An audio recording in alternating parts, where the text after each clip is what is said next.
The master said, "He who exercises government by means of his virtue may be compared to the North Polar Star, which keeps its place and all the stars turn towards it." The master said, "In the book of poetry are 300 pieces, but the design of them all may be embraced in one sentence, having no depraved thoughts." The master said, "If the people be led by laws, and uniformity sought to be given them by punishments, they will try to avoid the punishment, but have no sense of shame. If they be led by virtue, and uniformity sought to be given them by the rules of propriety, they will have the sense of shame, and moreover will become good."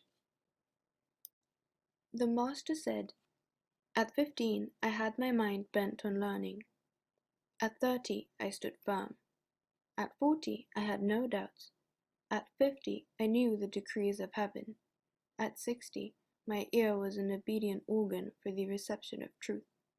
At 70 I could follow what my heart desired, without transgressing what was right."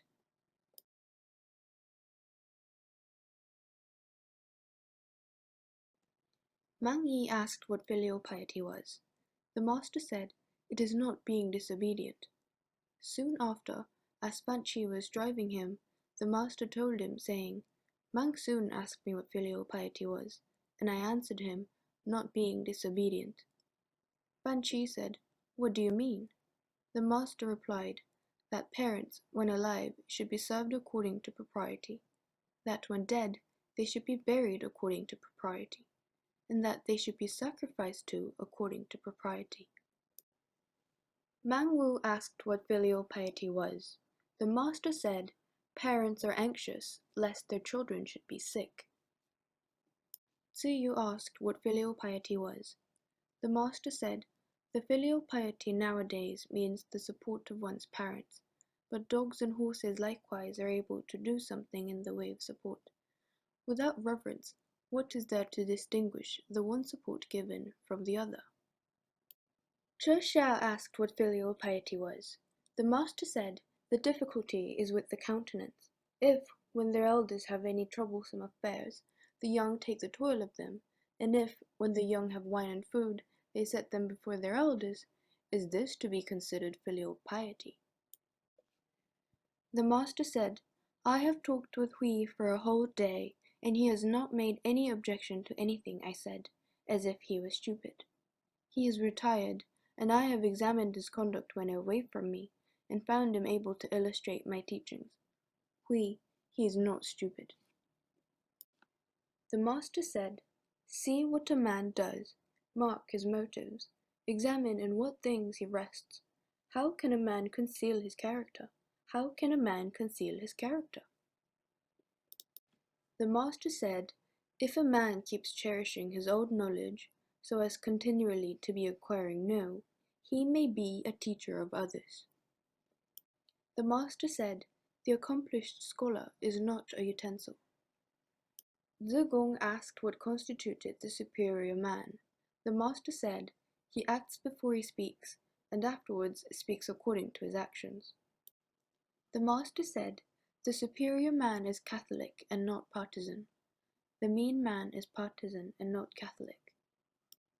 The master said, "Learning without thought is labor lost. Thought without learning is perilous."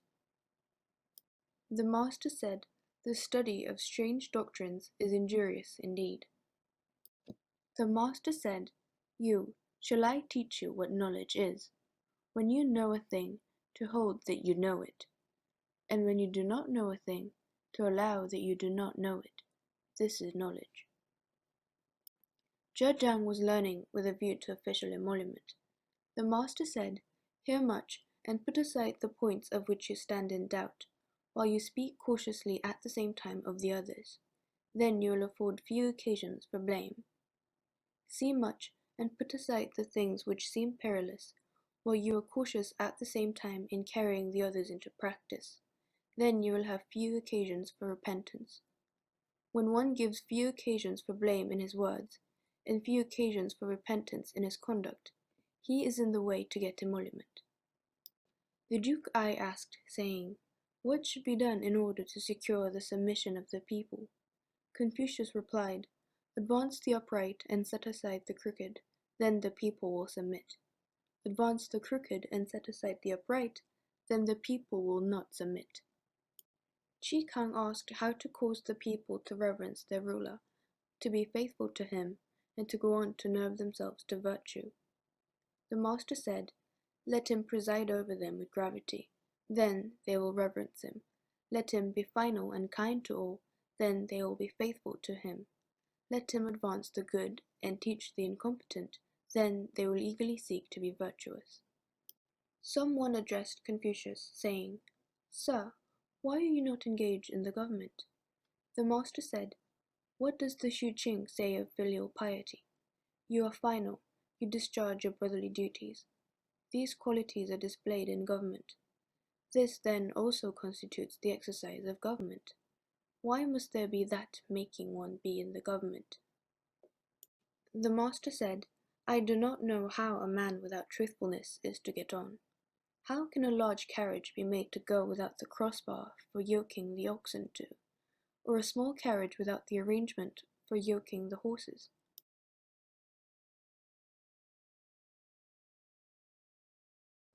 Zhejiang asked whether the affairs of 10 ages after could be known. Confucius said, "The Yin dynasty followed the regulations of the Shah. Wherein it took from or added to them may be known. The Zhou dynasty has followed the regulations of Yin. Wherein it took from or added to them may be known. Some other may follow the Zhou, but though it should be at the distance of 100 ages, its affairs may be known." The master said, "For a man to sacrifice to a spirit which does not belong to him is flattery. To see what is right and not to do it is want of courage."